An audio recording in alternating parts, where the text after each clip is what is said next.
Hi there, I'm Jayme, and welcome to my Patreon video.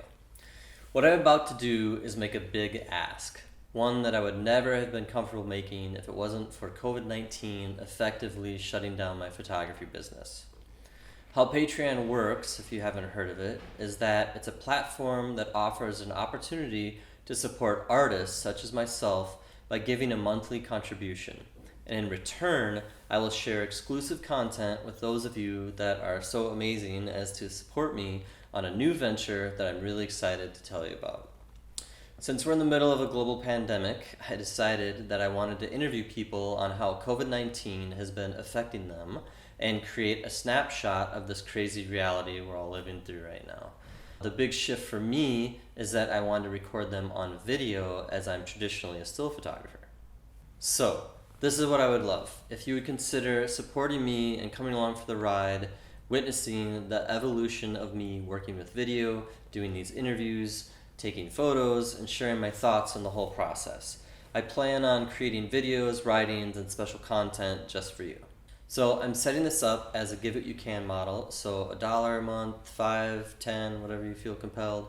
And in exchange for this initially, besides just the content that I'll be providing, I would like to offer to do a free mini session of you or your family or your pet, and just to have an actual exchange, because I truly appreciate you supporting me in this way. And today just so happens to be the anniversary of 9/11, and I felt compelled to launch it today because 9/11 is really the tragedy that gave me inspiration to do my first interview project. I was working as a photo intern at the Boston Herald when 9/11 happened, and I ended up traveling around the country for 3 months afterwards asking people, what do you think about the terrorist attacks? It was an incredibly impactful time, and I ended up having my first gallery show a year later that included portraits and audio from the interviews I had done. I hooked up a motion detector in the gallery, and when you walked into the space, the interviews would start playing.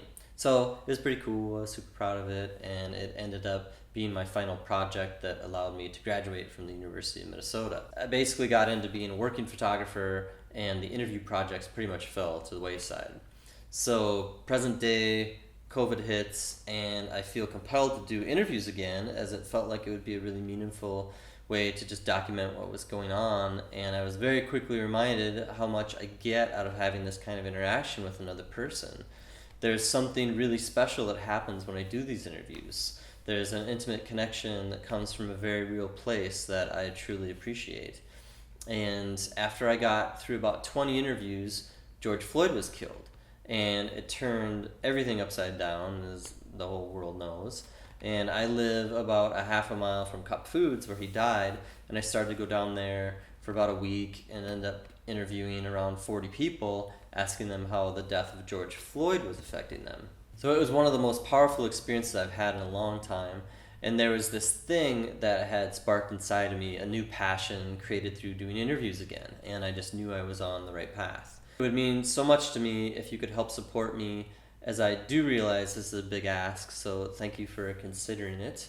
I will start posting my interviews and photos and see where it all goes, and I would love it if you would join me for the ride.